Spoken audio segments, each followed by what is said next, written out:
سامعین و ناظرین، السلام علیکم ورحمۃ اللہ وبرکاتہ۔ بہت سے شاگرد حضرات اس خواہش کا اظہار کرتے ہیں، بلکہ بہت سے دیگر حضرات بھی اس خواہش کا اظہار کرتے ہیں کہ حضرت جی ہمیں کوئی ایسا عمل، ایسا وظیفہ، ایسا درود پاک بتایا جائے جس کے کرنے کی برکت سے، پڑھنے کی برکت سے ہمیں آپ علیہ الصلوۃ والسلام کی زیارت نصیب ہو جائے۔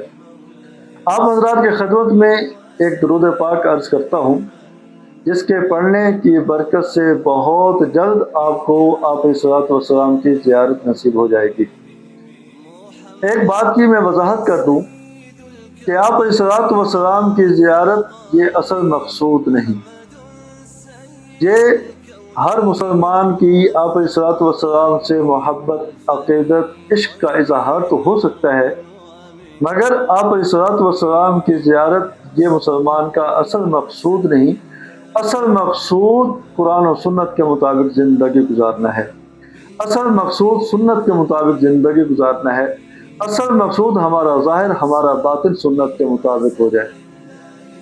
اگر کوئی شخص یہ چاہے کہ مجھے آپ علیہ الصلوۃ والسلام کی زیارت نصیب ہو جائے، اس کو چاہیے کہ اپنی نظر کی حفاظت کرے، اپنی زبان کی حفاظت کرے، اپنے کان کی حفاظت کرے، اور اپنا کھانا پینا پاکیزہ کرے، اور اپنا ظاہر باطن سنت کے مطابق بنائے، اور پھر اس درود پاک کی کثرت کرے اور اس ترتیب کے ساتھ پڑھے جو ترتیب میں عرض کر رہا ہوں۔ بہت جلد اس کو آپ علیہ الصلوۃ والسلام کی زیارت نصیب ہو جائے گی۔ بلکہ بعض حضرات تو ایسے ہیں جن کو میں نے یہ درود پاک بتایا، ان کو پہلی رات ہی آپ علیہ الصلوۃ والسلام کی زیارت نصیب ہو گئی۔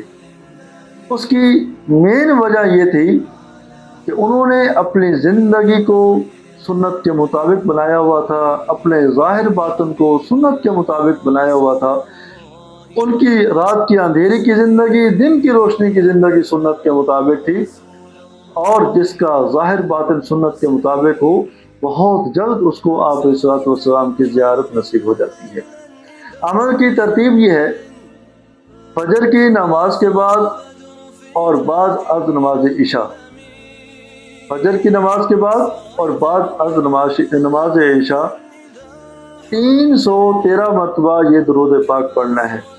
کوشش کریں 500 مرتبہ ہو جائے تو سونے پہ سہاگا، ورنہ کم از کم 313 مرتبہ یہ درود پاک پڑھنا ہے۔ ترتیب یہ ہوگی کہ آنکھیں بند کر کے تصور یہ کرنا ہے کہ آپ مواجہ شریف کے سامنے بیٹھے ہیں اور آپ علیہ الصلوۃ والسلام کو یہ درود پاک سنا رہے ہیں۔ اس تصور کے ساتھ، محبت، عقیدت کے ساتھ، دو زانو ہو کے ادب کے ساتھ 313 مرتبہ کم از کم، اور کوشش کریں 500 مرتبہ یہ درود پاک پڑھیں۔ اللہم صلی علی محمد النبی الامی وعلی آلہ وصحابہ وبارک وسلم تسلیما۔ یہ درود پاک سکرین پر لکھا ہوا بھی آپ کو نظر آ رہا ہوگا۔ اس درود پاک کی آپ فجر کے بعد اس درود پاک کو بعد از نماز فجر اور بعد از نماز عشاء معمول میں رکھیں۔ چند دن اس کو کریں گے، اللہ پاک آپ کو آپ علیہ الصلوۃ والسلام کی زیارت نصیب فرما دیں گے۔ اور کوشش کریں اس درود پاک کو ہمیشہ اپنے معمول میں رکھیں، پھر دیکھیں کہ اللہ رب العزت کی طرف سے کیسے انوارات اور رحمتیں، برکتیں نازل ہوتی ہیں۔ دعا ہے کہ اللہ پاک ہم سب کو سنت کے مطابق زندگی گزارنے کی توفیق نصیب فرمائے۔